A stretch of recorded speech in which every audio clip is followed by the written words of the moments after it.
Welcome to our presentation, H.O.M.E, Homework Optimization for Maximum Effectiveness. I'm Caroline Marapese. I'm Ravell Cozzi. And I'm John McCarthy. We polled several ACE teachers to ask them for their take on homework.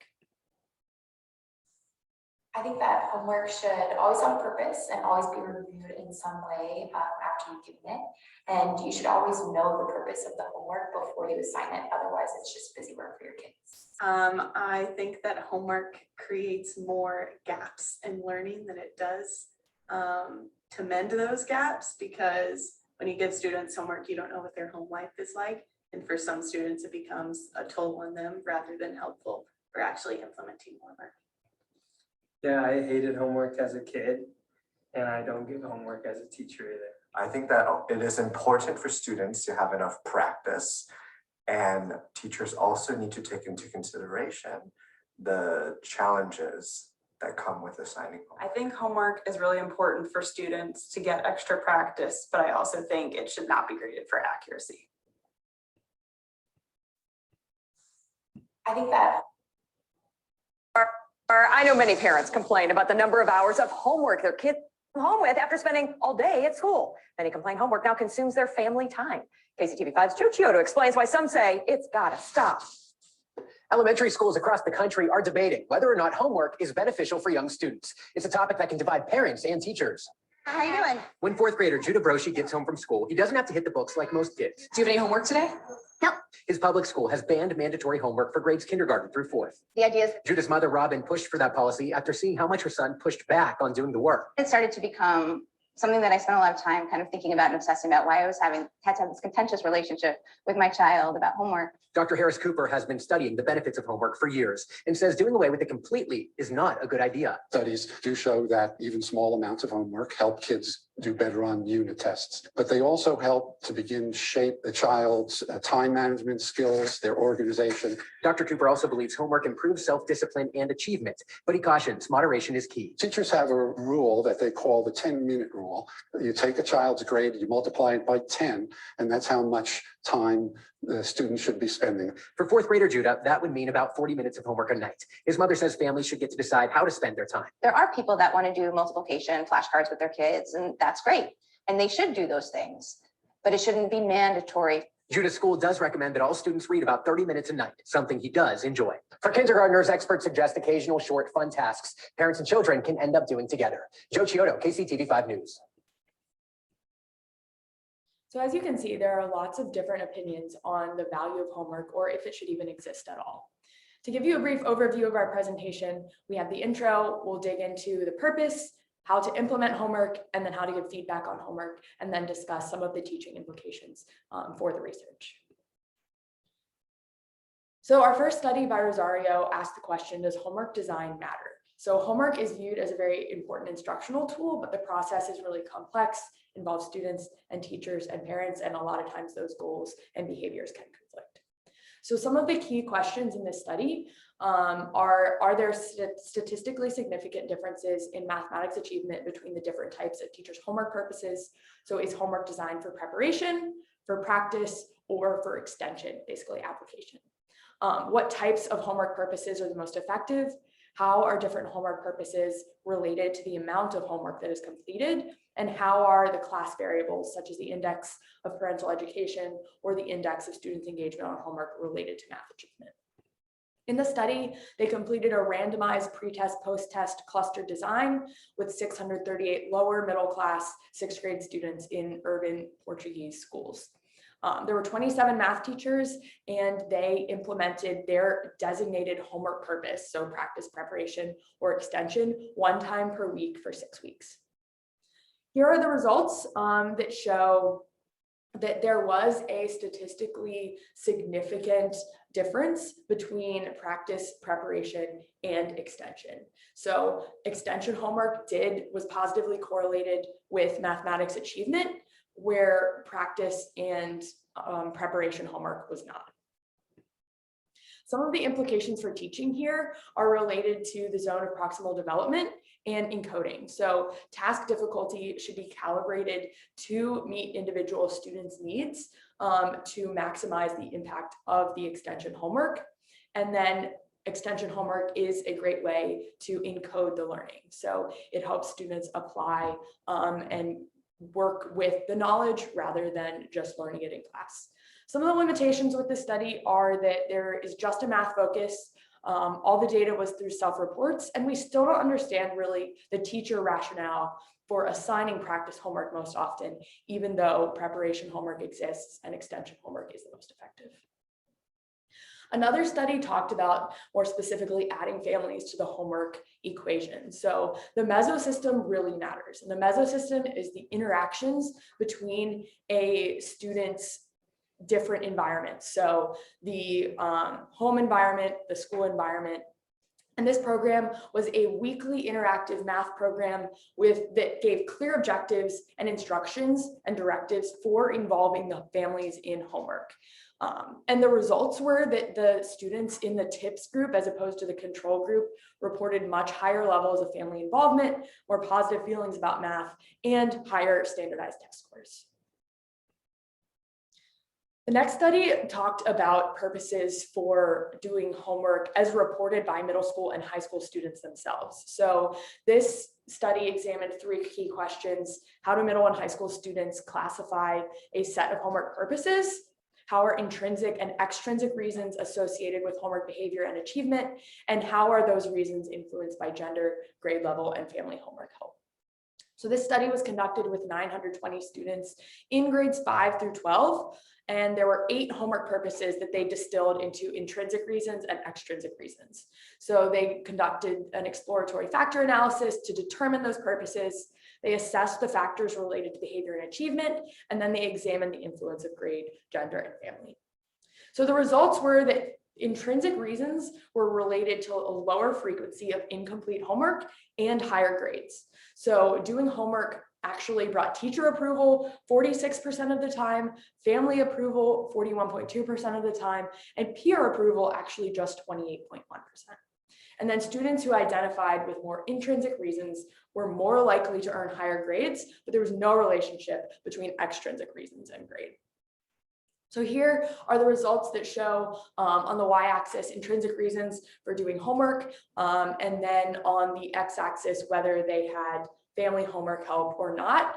Boys are on the top line and girls are on the bottom line. And these are the mean scores for intrinsic reasons as a factor. So there was a significant interaction between gender and homework help. And then older students and students who didn't receive homework help were more likely to do homework for intrinsic reasons, though interestingly, the effect of help on homework was only significant for boys, as you can see in the graph. Motivation is the mediator here. So Detmers conducted a study modeling longitudinal data on the class and student level, and there is a positive association between homework selection perception and behavior as mediated by motivation, with greater achievement gains in areas where perception of homework selection was high. Some of the implications for teaching here are, 1, executive functioning. So as the news clip highlighted, sometimes doing homework can help with organization, time management, and non-academic purposes. Metacognition is important. So when families are involved, students are more likely to be talking about their learning. And this is something that we can encourage as teachers by giving directives for parents to be involved. The same thing that we mentioned in the prior study with the mesosystem. So particularly for boys, parent-school interactions really matter. And then Kohlberg's theory is important here too, because students at the earlier stages of development seek external motivation and approval for their behavior, where they progress to more internal reasons later. And then some of the limitations are just the generalizability for this, and data was all self-reported.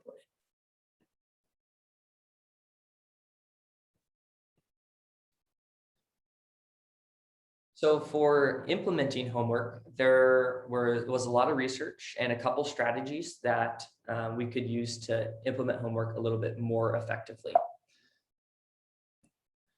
So for implementing homework, some of the good things to look at would be the quantity of homework that's assigned, how much time students are spending on homework, the frequency which it's assigned, and student effort and autonomy. And autonomy here is if students completed the assignment by themselves, or if they completed it with either teacher or parent help. So in this study, they looked at 7,700 Spanish adolescents, so secondary school children. What they were looking at is after receiving a questionnaire for all these different aspects of homework, they compared the time spent, the effort and autonomy, and looking at the class frequency, and they looked at those for performance, how well they did on tests. How did they do this? They used a second level hierarchical linear analysis. Again, those questionnaire and looking at test results. And they did do adjustment variables for things like gender, socioeconomic status, if they repeated a grade, and just school grades in general. Why? So this is like, why did they do this study? They were looking at, again, the effect of homework and performance for STEM classes. There were a couple of findings, too many to list here. The most important findings are, first, that autonomy and effort is more important than time spent. So on the graph, you can see that the y-axis has your math or your test scores, and then you have on the x-axis the size of the homework. At all levels of the duration of the homework, if the student completed it by themselves, there is a significant increase in test scores. Another study, or not another study, but another finding was that autonomy was more important than the frequency that the assignments, for the assignments. So you can see that, again, math test score and frequency on homework, at all levels of frequency, autonomy and doing that assignment by themselves was more important for student performance. It is important to note here that they did find that frequency was more important than how long students spent on the assignment. And you can see that with that upward trend from sometimes, often, and always for frequency. So a couple of the big takeaways from this comprehensive study was that frequency is more important than quantity. So we should be assigning our students homework more often, even if it's not that much. Effort and autonomy is more important than quantity, and effort and autonomy are more important than frequency. So getting the students invested in their assignment by asking personal questions, letting them do something that they're actually able to complete, is better for their performance, and having them do that by themselves. So if they need to do it during their study hall, encourage them to do that rather than at home, so that they don't have parents trying to help them. A couple limitations. One, this was only looking at math and science performance, and for homework, they lumped that all together. So there was no distinguish between math and science. And then they also only focused on student behavior from that questionnaire. So another thing that they could look at, and like Caroline talked about, was motivation and interest. A second study looked at interleaving and blocked practice. So they had a bunch of 7th grade students. They gave them the same practice problems over a 3-month period. The only difference was that they either interleaved or blocked the practice problems. So blocked, learn something one day, practice it that night, learn something the next day, practice it again. Interleaved had older problems worked in there. And then they did a comprehensive review, so a review day, and then they had 2 tests, 1 day after and then a 30-day after, and they looked at the results. So as you can see, for math test score, interleave practice was better either 1 day after or 30 days after, and there was less decrease over that delay. So interleaved practice was much better than blocked practice in the original test and 30 days later. So a couple big takeaways here. Interleaving is better. So for test results and for retention, we should be weaving in some older problems into our assignment. And then frequency, again, students saw the older material more often. So again, showing them more problems more often is better. and then increased cognitive effort. So students had to differentiate between the different types of problems here. So big takeaways from implementation. How is more important than how much? Frequency is more important than duration, and autonomy and effort is more important than any of the rest. And now we'll get to feedback. All right, and our final aspect of homework that we are going to be looking at is feedback. How can teachers use feedback to optimize student engagement? There are three major themes for this. One is timing, one is the method of the feedback, and then also having a form of self-assessment for the students. This is the first study that we're going to look at, providing feedback on computer-based algebra homework in middle school classrooms. Okay, so it's a lot of information here, but we're going to start by looking at this first graph. The goal of this study was to see how students responded to immediate feedback on their math homework and whether or not prior knowledge affected this response. So students took an online math homework assignment and were randomly sorted into two groups, either control or experimental. The control group had no feedback after they would submit an answer, while the experimental group got immediate correct answer feedback. So immediately they got to see if they were right or wrong, what the right answer was. So here are the graphs talking about those results. And as you can see, we have prior knowledge on the bottom, because like I said, they wanted to see if prior knowledge affected performance, and then the percent correct on a post-test is on our y-axis. So in order to really see if the students were learning, after they took their homework assignment, the next day they had a post-test. So what they're really measuring wasn't like how well they did on the homework, it was how well they did on this post-test. So as you can see here, those with lower prior knowledge really benefited from getting that feedback. Like their percentages went up like 20%. But what's really interesting here is that those with a higher prior knowledge actually performed more poorly with this correct answer feedback, which is really interesting. And although there aren't any error bars here, this was a statistically significant finding.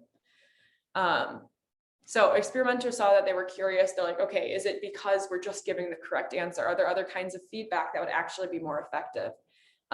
So they looked at different kinds of feedback. So correct answer, explanation, or try again. And the results stayed constant. Like those with higher prior knowledge still performed more poorly given feedback than those with lower prior knowledge.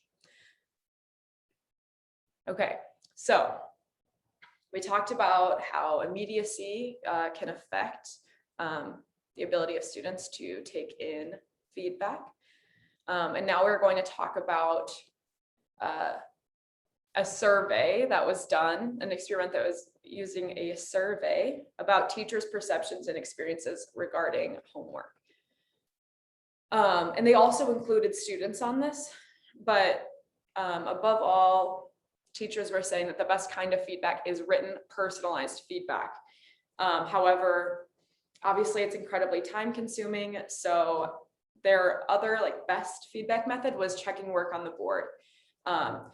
Widely popular among teachers and students, and also really effective in increasing engagement in all three areas, then praise or constructive criticism. That's what they compared it to. Okay. And then there were a couple studies that looked at a self-evaluation component for students. If they receive feedback and then have the opportunity to reflect on that feedback as an additional assignment, their student participation would increase. And then also if they're given the opportunity to revise their work, that would be something that would help them increase their grades later. And it wasn't just because they got to redo it, it also helps their learning. A limitation here was that they used college students, which isn't the demographic that we're going for, but they did think that this would translate to younger groups as well. Okay, so after all that about feedback, these are implications. So we should differentiate based on prior knowledge. There should be class review time with the whiteboard, and having a metacognitive aspect will help students learn. And knowing that the purpose of each assignment is also really helpful, and in making sure that your students understand it too. So kind of what I just said, but specifically whiteboard review of important pertinent problems the next day are really helpful. Having opportunity for student self-reflection, perhaps in the form of a weekly summary. Do once a week where students talk about, like, I guess, how they did and how they're incorporating feedback. Interleaved practice is super important, and using homework as an extension task as well. All right, these are our references, and these are the questions that we would like to maybe talk about during our Q&A session. So thank you for listening.